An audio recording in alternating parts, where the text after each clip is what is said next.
조선 잡사를 집필한 작가님 중에 한 분이신데 이 책은 어떻게 쓰시게 된 겁니까? 그러니까 제가 조선 시대를 전공하다 보니까 제일 궁금한 게 그거예요. 사람들이 어떻게 살아가는가. 일상, 삶. 그 일상을 주목하기 시작했고 또 일상에서 제일 중요한 건 노동이잖아요. 일어나서 밥벌이를 할 때 모든 과정이 노동에 해당하기 때문에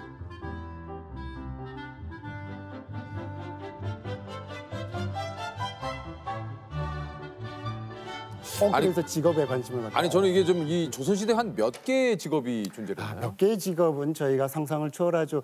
의궤라고 하는 문헌 자료들이 있는데요. 약 160개에서 200여 정도의 직군을 이제 뽑았어요. 좀 더! 됐다. 좀 더!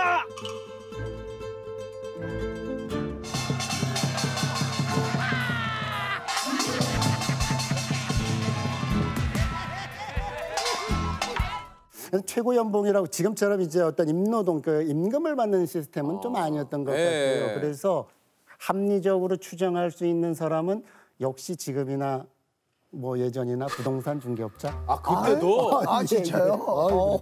그 당시에도 부동산 중개업자가 있었어요? 예. 사쾌, 집사자의 거간꾼 쾌자라고 해서 집을 이제 매매하는 중개업자죠.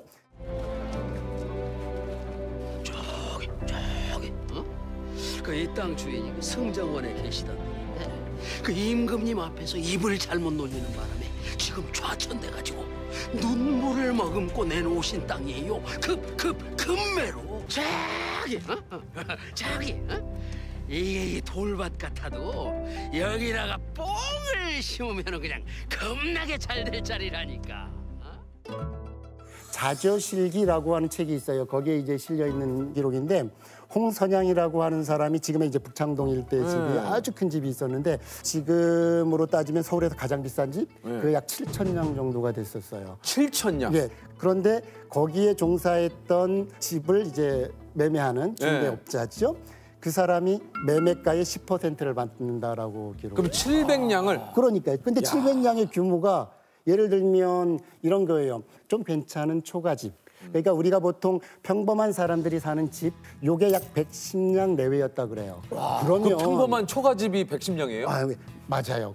내가 집 한 채를 팔아서 그 집의 7배를 수수료로 받는 거지요. 그러니까 와, 엄청난 직업이구나. 그러니까 사실은 일반화된 직업은 아니었을 거예요. 그런데 가장 중요했던 것은 그 사람들은 정보를 독점했다라고 하는 것이 문맥에서 읽혀져요. 그 당시는 더 했겠죠? 더 이게 뭐냐면 했겠죠. 지금은 이제 뭐 여러 가지 뭐 애플리케이션도 많고 맞습니다. 뭐 거래를 하시는 분도 굉장히 많지만 그 당시엔 소위 몇몇이 그러니까요. 그런 그러니까 정보를 독점을 해서 그러니까 맞아요. 이렇게 10%를 수수료나. 그 조선시대도 웨딩 플래너가 있어요. 있죠. 수모라고 했고요. 그 웨딩 플래너이자 메이크업 아티스트이자 뭐 굉장한 직업이죠. 그분이 혼자 다 하신 거예요? 그렇죠. 수모인데 결혼식 행사에서 어떤 옷을 입어야 될지, 메이크업은 어떻게 해야 될지, 머리 모양은 어떻게 해야 될지, 또는 이제 술을 어떻게 따라야 될지. 그러니까 행사 전체를 주관하는 어떤 그런 사람들이었죠. 이분들은 굉장히 그 특화된 소수 직업군이었어요. 그 지역으로 갈수록 뭐 더 귀했죠. 한마디로 이분들도 이제 전문직이시구나. 전문직이죠. 매우.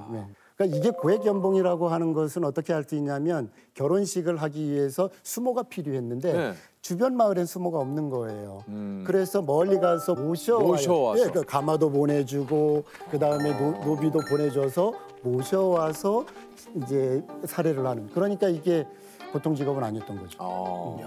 아니 저는 이게 좀 이 책을 보다가 그게 조금 약간 놀랍더라고. 예전에 그 망난이라고 있잖아요. 우리가 아는. 회자수라고도 있고요. 회자수. 맞습니다. 그러니까 한마디로 이제 그 이 목을 베서 그 집행을 하는 그 사람인데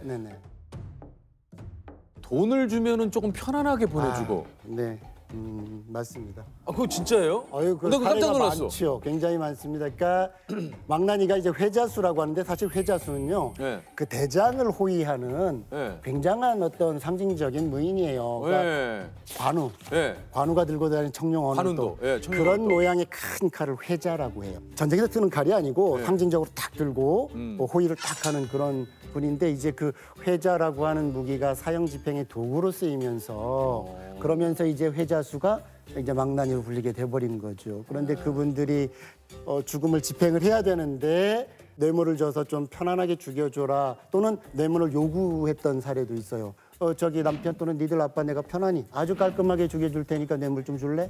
싫은데 그때는 이제 그다음부터는 굉장히 고통스럽게 형을 집행해버리는 이 책에서 저 이제 매품팔이라고 해가지고 맞아요. 예. 말 그대로 이제 매를 대신 맞아주는 거죠. 맞아요. 그런 게 있어요? 매를 대신 맞아주고 맞아요. 돈을 받는 거예요. 맞아요. 예를 들면은 유대감께서 네. 네. 뭐 매를 한 곤장을 한 20대 맞아야 돼요. 공고를 올리는 거죠. 뭐일 몇 시에 매를 맞아야 되는데 매품팔을 그럼 제가 맞겠습니다. 그러면 조셉이 제가- 얼마를 받고